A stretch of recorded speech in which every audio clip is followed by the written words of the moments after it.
तो नमस्कार दोस्तों, स्वागत है एक बार फिर से नए वीडियो में। तो आज हम बात करने वाले हैं कि बाइक वगैरह जो होती है या फिर कोई स्कूटर वगैरह होता है उसमें आपको डीजल इंजन देखने को क्यों नहीं मिलते। क्या पहले कभी कोई कंपनी डीजल इंजन के साथ में बाइक को लॉन्च कर चुकी है या फिर नहीं। तो चलिए इस वीडियो में आज हम डिस्कस कर लेते हैं।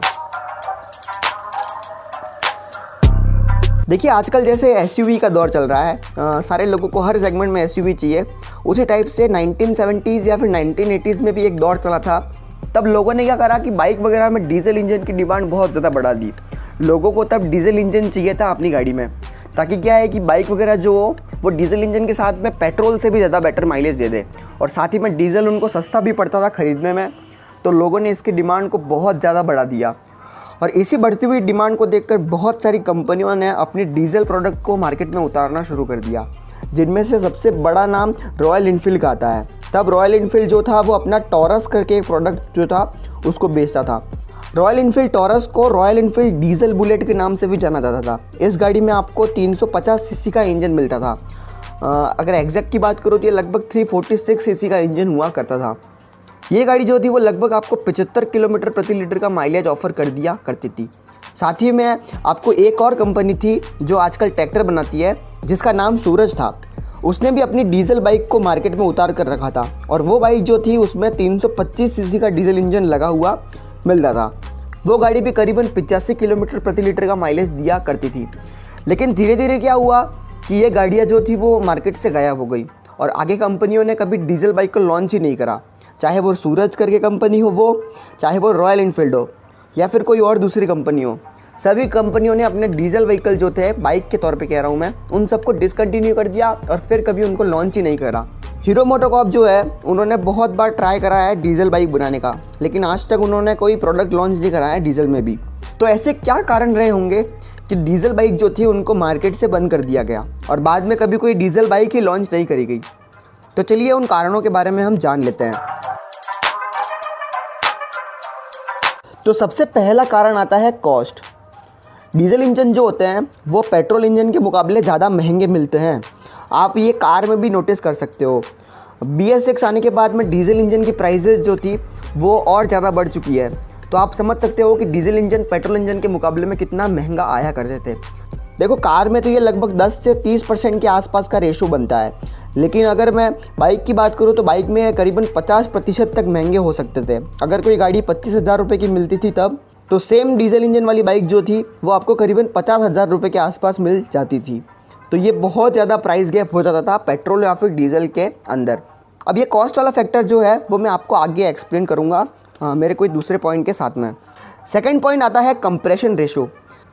डीजल इंजन जो होते हैं वो पेट्रोल इंजन के मुकाबले में ज़्यादा कंप्रेशन रेशो वाले होते हैं, और इसी कंप्रेशन रेशो की वजह से आपको ज़्यादा माइलेज भी मिलता है। लेकिन कंप्रेशन रेशो से क्या होता है कि गाड़ी के इंजन पर प्रेशर बढ़ता है, और उस प्रेशर को हैंडल करने के लिए डीजल इंजन जो होते हैं उनमें ज़्यादा मेटल यूज़ करा जाता है, और उसी ज़्यादा मेटल की वजह से आपका इंजन जो होता है वो भारी बन जाता है। साथ ही में ज़्यादा मेटल यूज़ करने से गाड़ी की कॉस्ट भी बढ़ जाती है, जो कि मैंने पहले पॉइंट में एक्सप्लेन करा था। देखो कंप्रेशन रेशो जो होता है वो हवा के ऊपर निर्भर होता है, कितनी हवा को ये कंप्रेस कर पाता है। और डीजल इंजन जो होते हैं उनको ज़्यादा हवा की ज़रूरत पड़ती है पेट्रोल इंजन के मुकाबले में, और उसी हवा को खींचने के लिए कंपनियां क्या करती थी कि डीजल इंजन में टर्बो चार्जर लगा दिया करती थी, जिससे डीजल इंजन को सांस लेने में आसानी हो और डीजल इंजन जो है वो अच्छे से काम कर पाए। यानी कि डीजल इंजन में टर्बो चार्जर जो होता है वो कंपलसरी होता है, और उसी कंपलसरी चीज़ की वजह से डीजल इंजन का साइज़ भी बढ़ता था टर्बो चार्जर की वजह से।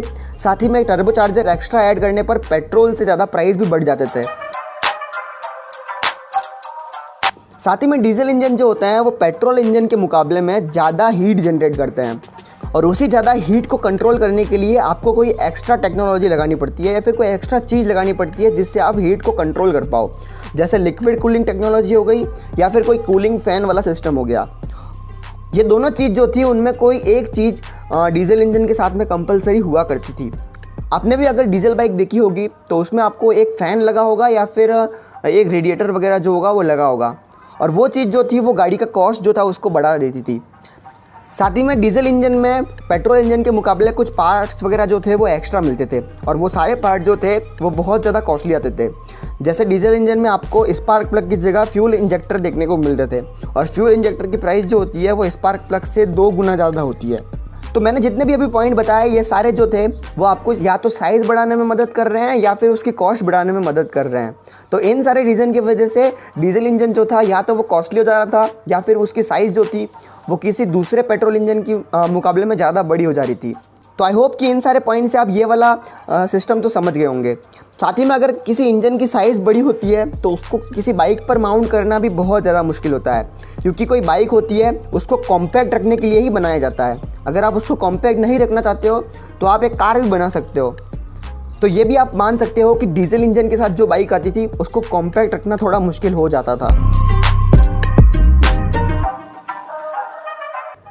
डीजल इंजन जो होते हैं वो पेट्रोल इंजन के मुकाबले में बहुत ज़्यादा वाइब्रेशन पैदा करते हैं, और अगर वाइब्रेशन कोई चीज़ ज़्यादा पैदा करती है तो उसको थोड़ा बहुत संभालना मुश्किल हो जाता है। साथ ही में डीजल इंजन जो होते हैं वो पेट्रोल इंजन के मुकाबले में बहुत ज़्यादा आवाज़ उत्पन्न करते हैं। आप ये चीज़ कभी कार में भी नोटिस करना, कोई पेट्रोल इंजन वाली कार होगी वो एकदम साइलेंट होगी, लेकिन अगर वो कार डीजल इंजन में मिलती है आपको तो वो बहुत ज़्यादा नॉइस उत्पन्न करती है, और उसी नॉइस को कवर करने के लिए कार्स में तो बहुत सारी इंसुलेशन लगाई जाती है जिससे वो आवाज़ को कम करा जा सके। लेकिन बाइक में क्या होता है कि इंजन एकदम खुला हुआ मिलता है आपको, तो उस खुलेपन की वजह से उस आवाज़ को कंट्रोल नहीं किया जा सकता था। तो डीजल इंजन जो होते हैं वो आपको बहुत ज़्यादा आवाज़ भी निकाल कर देते थे, और ये भी लोगों को पसंद नहीं आने लगा धीरे धीरे। साथ ही में डीजल इंजन जो होते हैं वो बहुत ज़्यादा पॉल्यूशन फैलाते हैं, और उसी पॉल्यूशन फैलाने वाले पॉइंट के चक्कर में डीजल इंजन जो था वो आने वाले जो नॉर्म्स थे जैसे BS3 हो गया, BS2 हो गया, वो सारे नॉर्म जो थे उनको फुलफ़िल नहीं कर पा रहे थे, और उसी के चक्कर में गवर्नमेंट ने भी डीजल इंजन को डिसकंटिन्यू करने का कंपनियों को नोटिस दे दिया, और उसी वजह से आपको कभी कोई डीजल इंजन जो था वो मार्केट में देखने को नहीं मिला, क्योंकि डीजल इंजन जो थे उनको कॉम्पैक्ट रखकर इन सारे नॉर्म के साथ फुलफ़िल करना वो बहुत ज़्यादा मुश्किल हो जाता था। या तो वो बहुत ज़्यादा महंगे हो जाएंगे या फिर वो आपको देखने को ही नहीं मिलेंगे। साथ ही में डीजल इंजन का जो मेंटेनेंस वगैरह जो था वो भी बहुत ज़्यादा हाई होता था किसी भी पेट्रोल इंजन के मुकाबले में, और ये सब चीज़ आप इसी पॉइंट से समझ सकते हो कि डीजल इंजन के पार्ट जो थे वो आपको बहुत ज़्यादा एक्स्ट्रा देखने को मिलते थे किसी भी पेट्रोल इंजन के मुकाबले में। तो उन एक्स्ट्रा पार्ट का भी खर्चा मेंटेनेंस में आप ऐड कर सकते हो। तो देखिए मैं आपको एक वापस से ब्रीफ दे देता हूँ कि डीजल इंजन जो थे वो आपको महंगे देखने को मिलते थे, साथ ही में आपको डीजल इंजन का मेंटेनेंस भी ज़्यादा लगता था। इन दोनों की वजह से डीजल इंजन की जो प्राइस थी वो बहुत ज़्यादा बढ़ जाती थी किसी भी पेट्रोल इंजन के मुकाबले में, लेकिन आपको डीजल जो था वो सस्ता देखने को मिलता था, साथ ही में माइलेज ज़्यादा मिलता था। तो अगर इन दोनों पॉइंट को अगर साथ में क्रॉस ओवर करें तो आपको पेट्रोल इंजन का ओवरऑल कॉस्ट और डीजल इंजन का ओवरऑल कॉस्ट जो था वो एकदम बराबर पड़ता था। साथ ही में डीजल इंजन जो था उसके साथ में आपको थोड़ी माथाफोड़ी करनी पड़ती थी, और उसी माथाफोड़ी के चक्कर में बहुत सारे लोग जो थे वो डीजल इंजन को लेना अवॉइड कर देते थे। डीजल इंजन जो थे उनको खाली शौक से पसंद करा जाता था लोगों के द्वारा। तो मेरे हिसाब से ये इन्हीं सारे पॉइंट की वजह से डीजल इंजन जो थे उनको बंद कर दिया गया बाइक में। साथ ही में अब धीरे धीरे इनको कार से भी अवॉइड करा जा रहा है। बहुत सारी कार कंपनियां जो है उन्होंने डीजल इंजन को बनाना ही बंद कर दिया अपनी कार में।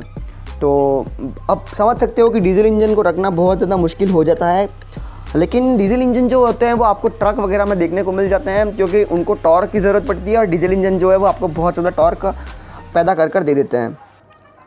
तो थोड़े दिनों में मैं आपको डीजल बुलेट का भी एक वीडियो दिखा दूंगा मेरे चैनल पर। अगर आप थोड़े दिन बाद में ही देख रहे हो तो आपको वीडियो देखने को मिल चुका होगा। आप इधर उधर कहीं पर देख सकते हो कि वीडियो का लिंक वगैरह नीचे डिस्क्रिप्शन में तो आपको देखने को मिल जाएगा, या फिर आप सीधा मेरे चैनल पर जाकर ही देख सकते हो।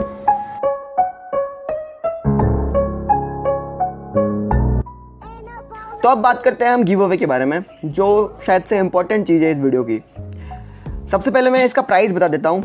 आप में से बहुत सारे बंदे जो हैं वो इस वीडियो को शेयर करने से करीबन 1000 रुपये से लेकर 2000 रुपये तक जीत सकते हैं। खाली एक बंदा नहीं, इसमें बहुत सारे बंदे हो सकते हैं। देखिए जैसे जैसे आप इस वीडियो को शेयर करोगे तो शेयर करने से क्या होगा कि इस वीडियो पर व्यूज़ आएंगे।